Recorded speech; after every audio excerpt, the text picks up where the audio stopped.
Greetings, my name is Rudimentary Rob. Welcome back to my Valheim series. Today we are getting our Explorer pants on big time. Ever since we found the first part of the Drinwin, whatever that might be, seems to be some sort of a weapon. The fortress thing to get more Iolite was getting a little tedious, so in order to have an adequate break from that, and to get some, quality exploring happening, we are going to be heading in the direction of that next mysterious location. So, strap yourself in, get ready for some action, some, exploration, some more exploration, and we may even have a bit of extra time this episode doing some exploration.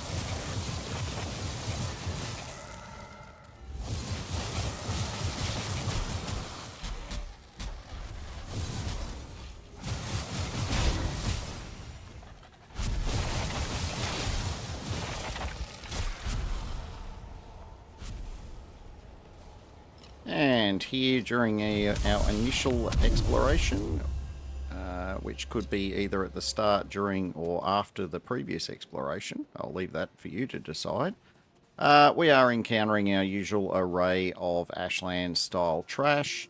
Yeah, there's going to be more than a fair share of that as we go. Probably not as terrible as before that patch they released, a few weeks ago or whatever it was. You do actually seem to make a bit of forward momentum more easily now than previously. So we're going to do that. We're pushing on. We're killing birds. We're blowing up pillars. And anything that's two legs that isn't me or my pets is going to get its, backside blown to oblivion.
We have quite a lot of ground to cover in our journeys through Ashlands, so for the most part we're going to be sticking to the shoreline as much as possible, but we're also going to be keeping our eye out for these sneaky summoning pillars.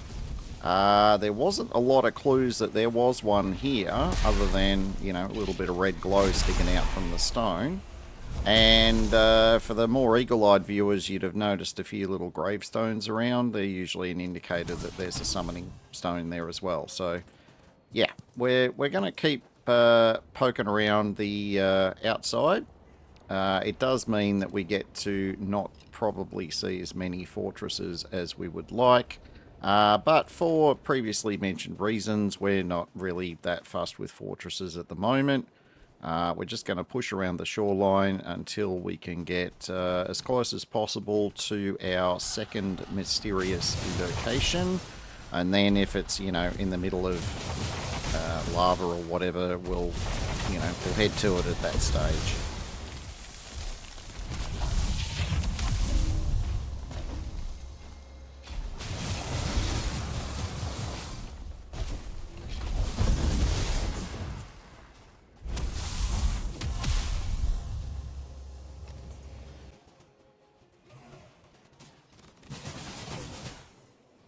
In other slightly related news, this plus I think the 2 episodes before and at least one more episode, I'm actually crunching out pretty much in the same weekend as I am having some visitors. I should be able to get myself about a week ahead of my schedule, so I'm not anticipating that there'll be any delayed releases at this stage, but keep a watch on my community tab. If something goes awry, I'll post there and I'll let you know what's going on. In other news, I might put a little community post up there soon. A bit of a poll maybe to see what you would like me to do maybe alongside or after Valheim. I am very much getting towards the end of the already released content. I will definitely be back for whenever the northern expansion gets released. But pretty much once I've killed the final boss and maybe tidied up one or two little things, I'm probably going to give Valheim a bit of a rest. If there's any little things that you would like me to do before I do that or after I do that, put some, comments down below. But also expect a community post before too long to, get a bit of an idea of what people would like to see. Alright, we've set up our little temporary portal, went through, got a bit of a rested buff, got our little cheerleading squad going again. We pick up our shield generator and portal and bench, and now we resume our push towards the next mysterious location. Ooh, mysterious.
I'm continuing to hug the coastline here. I'm half expecting that I'm going to reach the end of this island and I'm going to have to deal with, making another boat or whatever to get to the next island. But this middle island in Ashlands is generally pretty big. So I'm not sure if this next location is or is not on this island. But we are going to go as far as we can.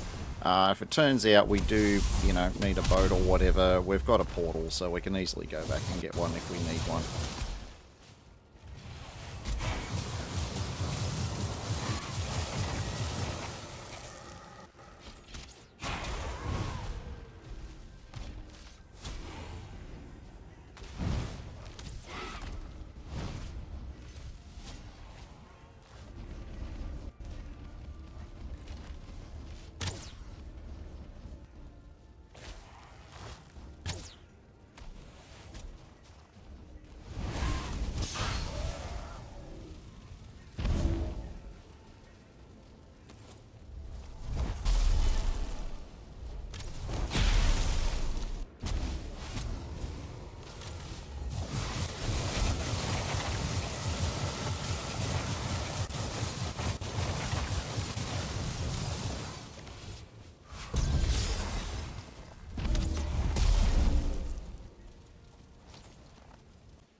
Yeah, look, sometimes the pets be doing that meerkat thing and standing on your head when you summon them. Sometimes they want to climb up from underneath. I'm not sure what the theory or philosophy is behind either of those options, but gives you a bit of a laugh when it happens.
Yeah, we be not daytime anymore, and as soon as I saw that there was more than one star, multiple one star, chart out there, I thought I'd unveil my little experiment, which is to see if bone massing actually has any effect on my skeletons, and I'm actually not entirely convinced on review of this footage that it actually did very much at all. So, yeah, I may review my chosen,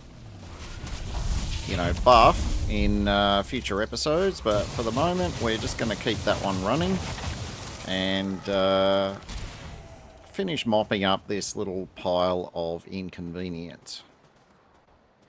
Now, because it's nice and dark, and because I'm, I like to try and save myself a bit of time in editing, but even with the light adjustment, it's still pretty yuck looking, so I try not to run around at night in Ashlands, so we drop our usual portal, go and get ourselves a rested buff, come back through, resummon the menagerie, and get back on the road.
Alright, well, this looks an awful lot like it could be the end of this island.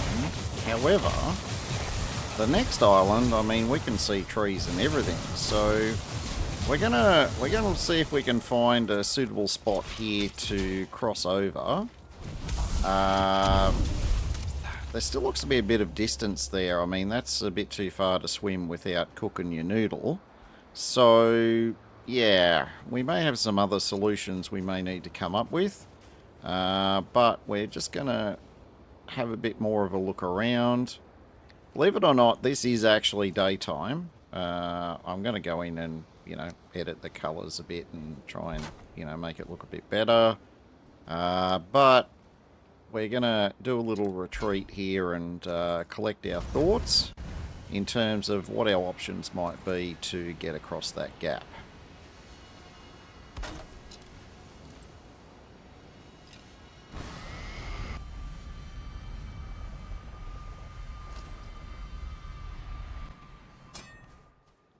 Well, turns out it was a bit later in the day than I was expecting, but there was a bit of weather effect going on as well that made it look like it was later than it actually was. We went back to base, did a bit of a reorganise, slept through the night, so now it's more or less first thing in the morning the following day. We have our menagerie back, and yep, we are very focused on getting to that mysterious location.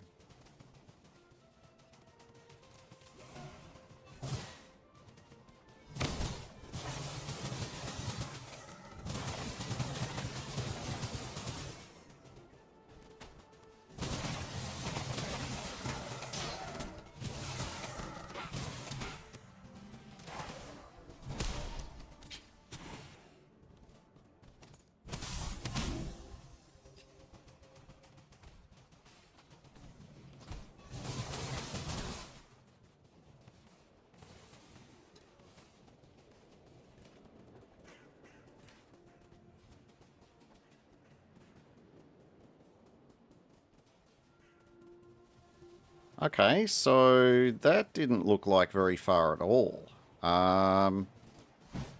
Yeah, we're just going to do a little tidy up in this area. Get rid of any potential threats. And then we are going to look at our options for getting across that gap.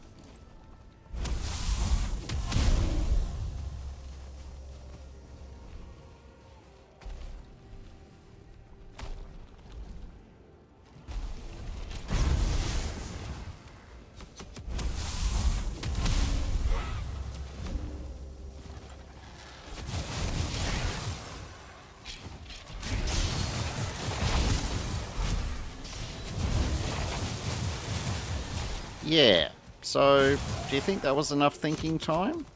Ashlands does like to not give you very much thinking time before it throws the next challenge at you, but as you can hear, we still have things that we need to deal with here. Alright, so I think we've bought ourselves a few more seconds of thinking time, so we're going to have a bit of a look around. Doesn't look like there's any other two-legged or otherwise things that need to be shown the door. We're having a bit of a look a bit further. Oh yeah, there's a summoning pillar here. We better get rid of that too, otherwise if we start doing anything involving building, we're going to start, attracting unwanted attention from that pillar. And of course, because vultures be vultures, they want a piece of the action as well.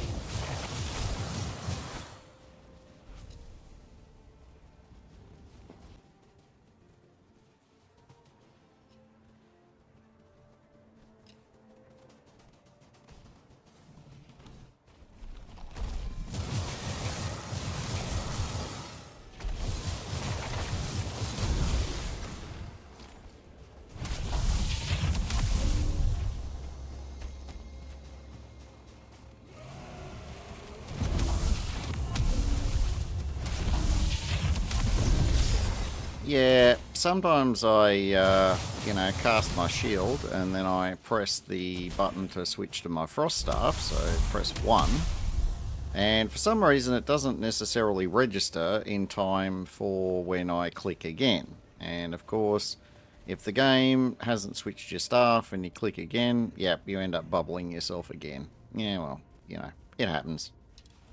Now, this gap here is definitely the closest that we're going to get at this point. So, option one was, let's build ourselves a boat. And we did that. And as it turns out, this water be too shallow. I mean, the boat is literally resting on its keel in about, I don't know, half a foot of water. It's quite deceptive in Ashlands. It's very, very hard to tell how deep some of the shallow water is. And, yeah, that boat is not going anywhere. I mean, if I'd summoned it in facing the other way, we might have been able to use the sails to shift it if there was deeper water there, but yeah, trust me, that was not going anywhere. So we went with a plan B, which was we brought a hoe with us, we brought some stone with us, and we actually just raised the terrain because it turned out the water was super shallow all the way across, and I did just level the terrain with the hoe, but it didn't get me enough above the water that I wasn't sort of, you know, steaming a bit, which indicated that if I stood there for any length of time, I might start taking damage. So I happened upon the thought to make a slightly elevated walkway there, and then in the middle of it, put an elevated platform, which is where the shield generator, workbench, and portal are. And I'm just going to leave that portal there because it'll be nice and safe up high. There's no, you know, Morgans or anything like that in the area, so I don't see that anything is going to challenge that. So we now have our fallback point fixed, but then we appear to be on the island where this mysterious location is. So I think that's a pretty safe spot to leave that portal, and if the worst happens, the run back is going to be pretty manageable. So now we've cleared the, you know, pillar from the area, you know, killed a twitcher that was, you know, determined to get destroyed. We are now going to push on towards this mysterious location.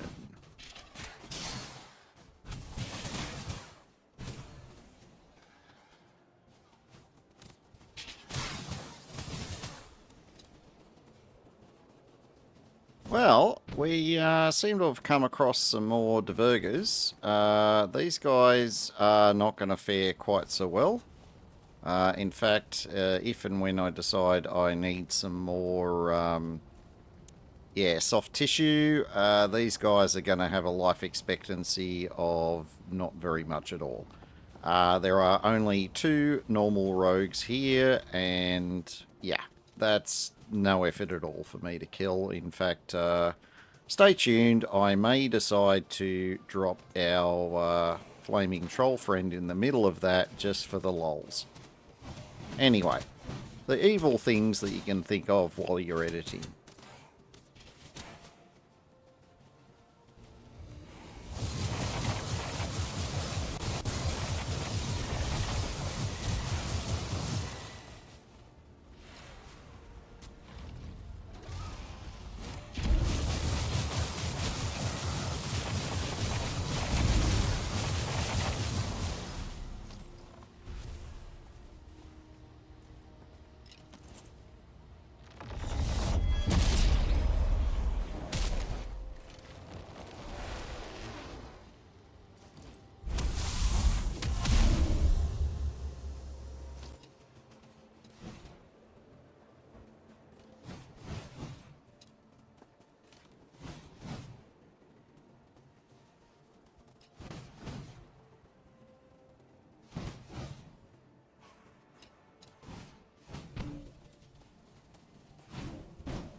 we have narrowed in on the location. It appears to be...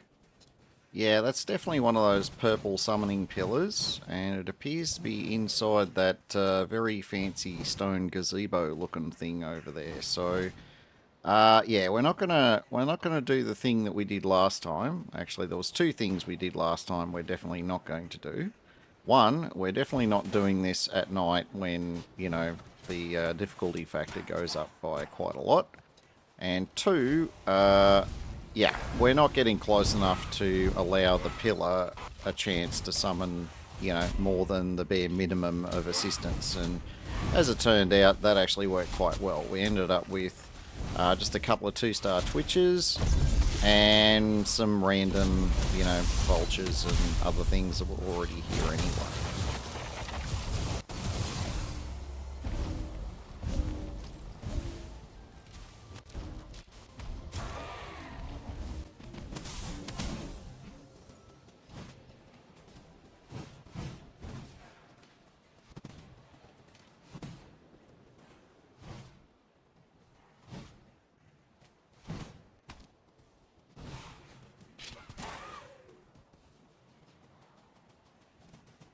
Think we have the place to ourselves now. We're moving in, and yep, there's our altar. That must be the next fragment. Oh, there it is. Yeah, okay.